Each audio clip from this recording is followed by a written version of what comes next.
ఏపీలో దువ్వాడ శ్రీనివాస్ ఇష్యూ అనేది చాలా హల్చల్గా మారిన పరిస్థితి అండి. ఏం చెప్తారు సార్? ఇక్కడ ఏమైపోయిందంటే దరిద్రం తయారైపోయింది. ఆంధ్రలో ఏమైపోయిందంటే ఈ కూటమి ప్రభుత్వం వచ్చిన తర్వాత ప్రతి కుటుంబంలోకి దూరి ఆ కుటుంబాన్ని అలరపాలు చేయాలి రాజకీయ క్రీడలు. మొన్నదాకా విజయసాయిరెడ్డి శాంతిగిరి నువ్వు కూడా చేస్తారు. ఆఖరి తేలిపోయింది వాడు డబ్బు కోసం, శాంతి మొగుడు 70 కోట్ల డబ్బు కోసం ఇలాంటి డ్రామా చేశాడు అని బయటపడిపోయింది. దాని తర్వాత సైలెంట్ అయిపోయింది. విజయసాయిరెడ్డిని బదనాం చేయాలని నాకు లాక్కొచ్చారు ఆ మ్యాటర్ని, లాక్కొచ్చారు. ఇప్పుడు అది అయిపోయింది, అది ఫెయిల్యూరు.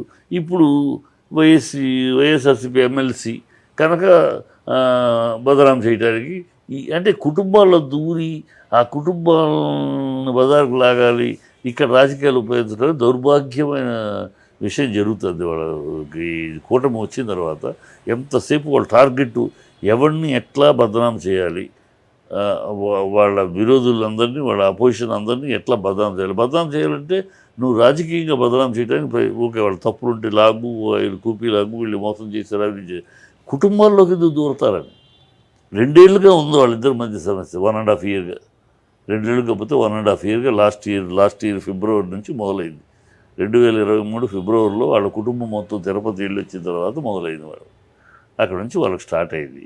ఈ 1.5 ఇయర్గా రానిది ఇవాళ ఏంటి సడన్గా 1.5 ఇయర్గా పడుతున్నారు కదా, నాకు సంబంధం లేదు, వాళ్ళకి అన్నీ ఇచ్చేసాను, వాళ్ళకి ఇవ్వాల్సింది ఇచ్చేసాను ఏం చెప్తున్నాడు.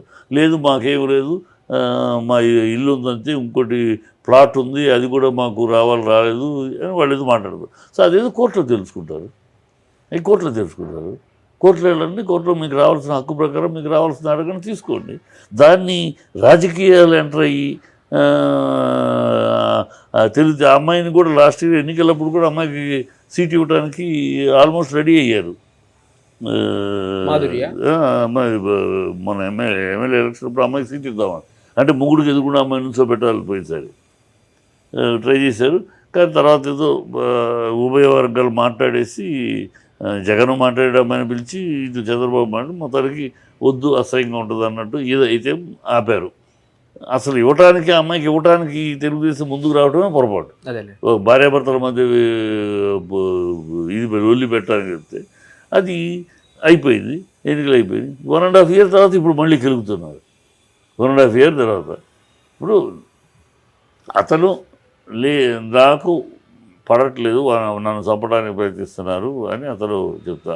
అది ఎంతవరకు వాస్తవం, ఎంతవరకు అబద్ధం తర్వాత కోర్టు తెలుస్తుంది కదా, కోర్టు తెలుస్తుంది. మీకు ఆస్తులు రావాలా కోర్టుకు వెళ్ళండి. ఈ తెలుగుదేశం ఈ కూటమి ఉంది. దౌర్భాగ్య నష్టం ఏంటంటే వీళ్ళు వేరే చేతకాక, రాజకీయంగా చేతకాక ఇలాంటి దౌర్భాగ్య కుటుంబాలను లాగి బజార్లోకి వాళ్ళ పరువు తీసేస్తే ఆ పరువు కాపాడుకోవడానికి వీళ్ళకి లొంగుతారు అన్నట్టు. అది దొరుకుతుంది తప్పితే ఇంకోటి కాదు.